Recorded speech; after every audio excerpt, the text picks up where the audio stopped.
RMC म्हणजेच ready mix concrete असोसिएशनने काही दिवसांसाठी काम बंद ठेवण्याचा निर्णय घेतलेला आहे। आज त्यांची पत्रकार परिषद देखील पार पडली। त्यांनी अनेक गंभीर मुद्दे जे आहेत ते RMC रिलेटेड त्यांनी या पत्रकार परिषदेत मांडलेले। मात्र संपूर्ण आधी काम बंद ठेवण्याआधी नेमकं काय कारण आहे हे जाणून घेऊया। आपल्यासोबत RMC असोसिएशनचे सेक्रेटरी आहेत।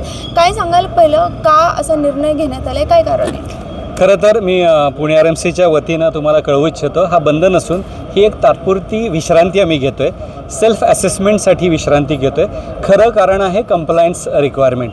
खरं तर इतके दिवस RMC काँक्रीट किंवा RMC प्लांटला पोल्युशन कंट्रोल बोर्ड या एकाच डिपार्टमेंटची परवानगी घ्यावी लागायची।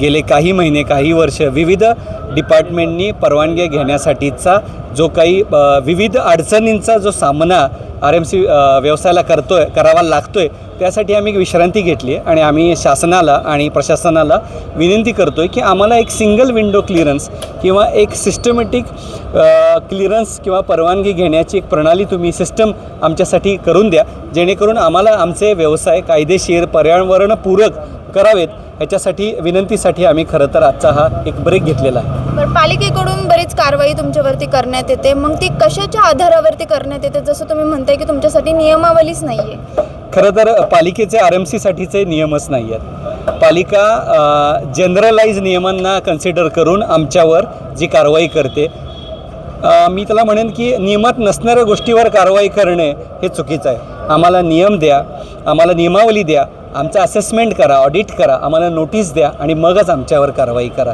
पण एक जेनरिक म्हणून RMC व्यवसायाला ट्रीट करणं चुकीचं आहे। कन्स्ट्रक्शन साईट आणि रेडीमिक्स प्लांट या दोन्ही विविध गोष्टी आहेत। आम्ही मॅन्युफॅक्चर करतो, आम्ही सप्लाय करतो।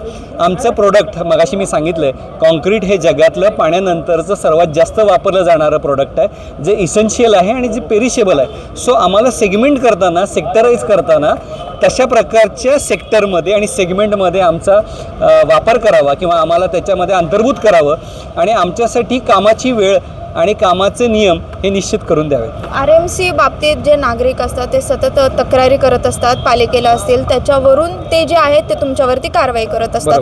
पण ज्या ह्या तक्रारी येतात त्या RMCमुळे होतात, RMC ज्या गोष्टी करतात त्याच्यामुळे होतात, याकडे तुम्ही कसं बघता बरं? खरं तर नागरिक तक्रार करतात, खरं तर हा खरंच गंभीर बाब आहे आणि आम्ही RMC असोसिएशन म्हणून त्याची जबाबदारी घेतो आहे। पण तक्रार करताना MPCBचा एक स्वतःचाच डेटा, जो मी मगाशी पण वर सांगितला आहे, एअर क्वालिटी इंडेक्स किंवा पर्यावरण किंवा धूळ याच्यावर खूप बोललं जातं। खरं तर पोल्युशन कंट्रोल बोर्डच्याच AQIच्या डेटामध्ये असं लिहिलं आहे की 61% धूळ ही रस्त्यावरील धूळ जी उडती त्याच्यामुळं जास्त प्रदूषण होतं आणि कन्स्ट्रक्शन इंडस्ट्रीचा ह्याच्यामधला वाटा फक्त 4.5% आहे आणि त्यातला आम्ही एक पुरवठा म्हणजे काँक्रीट।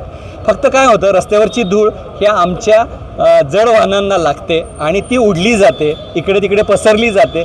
त्यामुळं कदाचित या व्यवसायाचा जो आमचा ब्रँड अँबॅसिडर आहे ट्रान्झिट मिक्सर, त्याच्यामार्फत जे काँक्रीट केलं जातं कदाचित तो दृष्टीला येतो आणि त्या धुळीचं प्रमाण सगळीकडे पसरलं जातं।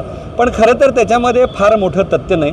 जर रस्ते धूळविरहित असतील आणि प्रत्येक साईटवर जिथं आमचं काँक्रीट आम्ही द्यायला जातो आमच्या ग्राहकाकडे, तिथे जर टायर वॉशिंग सिस्टीम बसवली सोपी साधी, तर मला वाटतं ह्याच्यातलं 50-60% प्रमाण कमी होईल। गव्हर्नमेंट बॉडीजसोबत तुम्ही बोलला आहात का? तुमचे हे सगळे मुद्दे आहेत, तुम्हाला जी नियमावली करून द्यावी त्या संदर्भात?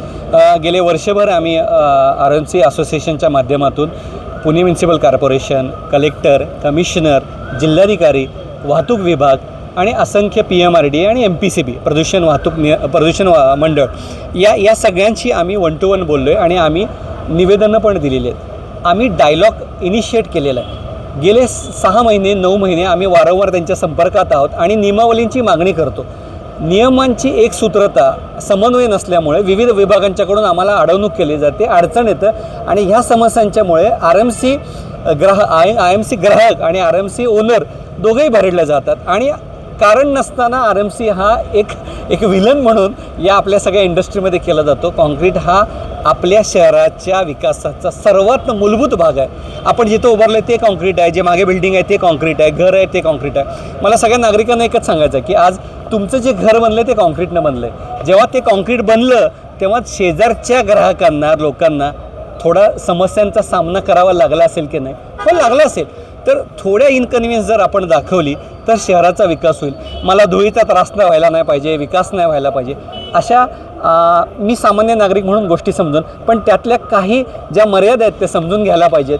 आज शहर वाढतं आहे, शहराचं शहरीकरण वाढतं आहे, तर मला असं वाटतं आहे की शहराचे नागरिक म्हणून थोडासा समंजसपणा दाखवायला पाहिजे. हां, म्हणून RMC मालक किंवा असोसिएशन म्हणून आम्ही आमची जबाबदारी झटकत नाही आहोत.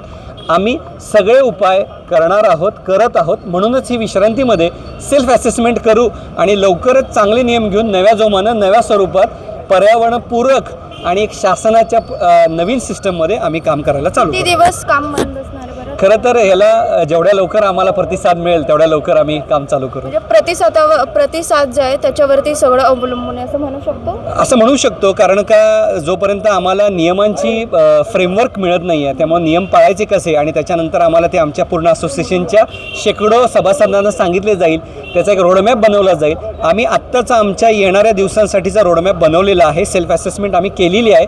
आमच्या मर्यादा आम्हाला स्पष्ट आहेत, पण फक्त RMC व्यावसायिक जबाबदार आहेत का नाही आहेत. शासनाच्या अनेक जर परवानग्या मिळाल्या आणि नागरिकांच्याकडून आम्हाला जर थोडासा आधार सपोर्ट मिळाला तर मला वाटतं एक चांगलं शहर आणि विकास होईल असं मला वाटतं. धन्यवाद. नक्कीच सध्या बघू शकतो आपण की नियमावली देण्यासाठी RMC कडून जे आहे ते अनिश्चित काळासाठी जे आहे तो कार्यविराम जो आहे तो जाहीर करण्यात आलेला आहे. त्याच्यामुळे आता गव्हर्नमेंट यांच्या मुद्द्यांकडे कशाप्रकारे बघतं, कशाप्रकारे निर्णय घेतं हे पाहणं महत्त्वाचं असेल. मात्र सध्या तरी RMC कडून अनिश्चित काळासाठी जो आहे तो कार्यविराम जाहीर करण्यात आलेला आहे. Shivani Lagade, Times of Maharashtra, Pune.